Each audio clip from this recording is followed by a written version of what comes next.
le sujet, en fait, on a choisi un sujet, le thème, c'est les grandes inventions de notre pays. Donc nous, on a choisi les frères Montgolfier, qui nous paraissait être un bon thème par rapport à ce qu'on pouvait présenter. Et on a aussi toute une gamme de viennoiseries, toute une gamme de pains, soit à reproduire par rapport à ce qu'on nous demande, soit à créer. Ils sont allés beaucoup plus loin que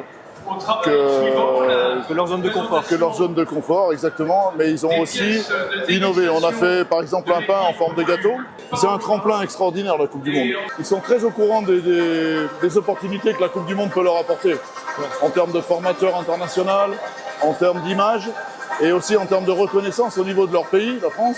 C'est une bonne préparation pour le meilleur ouvrier de France aussi pour eux, parce qu'ils vont au meilleur ouvrier de France derrière. Donc ils vont aller tenter ce concours d'excellence. Voilà, moi je suis content, je suis fier d'eux. Le nouveau pétrin Spiral Evo Smart, qui est un pétrin né pour maîtriser. Maîtriser quoi? Il maîtrise l'eau et la température. Donc c'est un pétrin intelligent, issu de l'innovation de Bongar, qui est un pétrin qui va peser les ingrédients, la farine, l'eau, qui va mesurer la température grâce à des sondes de température. Ici, on a une sonde laser infrarouge, plus ici la température de base, donc c'est l'atmosphère.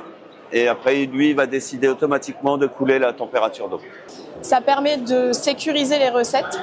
Il y a 99 recettes qui peuvent être enregistrées à l'intérieur du pétrin. Ça permet d'assurer une régularité pétrissée après pétrissée.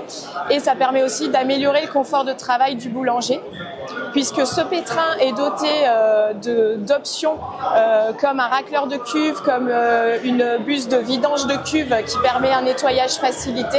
Et il a aussi une cuve un peu surélevée qui, au niveau de l'ergonomie et du confort de travail, offre des avantages à son utilisateur.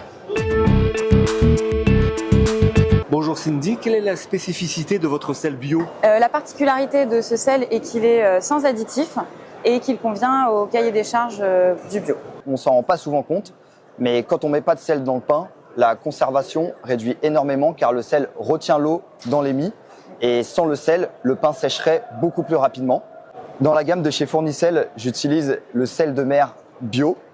C'est un sel fin, donc c'est très pratique d'utilisation, car quand on utilise un gros sel en tant que boulanger, on est obligé de le diluer. Dans le sel bio de chez Fournicel, du coup, on n'a pas du tout besoin de le diluer. J'utilise ce sel également car il est fabriqué en France, comme tous les ingrédients que j'utilise pour faire mon pain. Bonjour Anita, est-ce que vous pouvez nous parler de votre concept de micro-boulangerie? J'ai une micro-boulangerie qui se concentre en fait en partie sur le B2B, donc pour livrer des roulés cannelle et des variantes de cela au coffee shop du coin. Et un autre côté où un jour par semaine, je suis ouverte pour la vente directe de pain au levain, de buns également et des viennoiseries toutes faites maison. En France, les boulangeries ont tendance à s'ouvrir au public, à s'agrandir avec une offre snacking, avec une offre aussi de boissons gourmandes. Toi, tu proposes une petite gamme de produits. Est-ce que ton concept de micro-boulangerie est viable économiquement? À mon expérience, souvent, on essaye de se surpasser et d'aller beaucoup plus loin. Le concept grandit parce qu'à chaque fois, on est sold out et il faut encore embaucher plus, vendre plus, embaucher plus, vendre plus. Et c'est très difficile à garder l'équilibre entre assez de revenus et assez de personnes pour produire. En étant seul ou avec une personne qui t'aide ou des flexis, c'est beaucoup plus facile à garder l'aperçu surtout.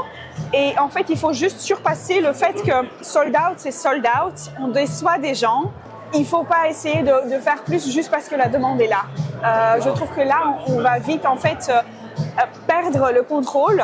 Celui qui veut réussir doit admettre l'idée qu'il ne peut pas servir tout le monde. Exactement. C'est ça. Et il y a des gens qu'on déçoit. J'ai déjà eu des personnes qui étaient vraiment fâchées qu'ils ont attendu en ligne, enfin dans la file, qui n'ont rien comme produit. Ben, on fait ce qu'on peut. Et on essaye d'expliquer et d'avoir la compréhension des gens. Et comme ta gamme est très petite, comment tu choisis un petit peu tes produits? Tu es à l'écoute des gens? Tu regardes un petit peu les tendances? J'essaye de rester chez les classiques en fait. Avoir des pains classiques et aussi les viennoiseries. Mais un croissant, un pain au chocolat, un truc à la crème, c'est les classiques donc que tout le monde est content d'avoir.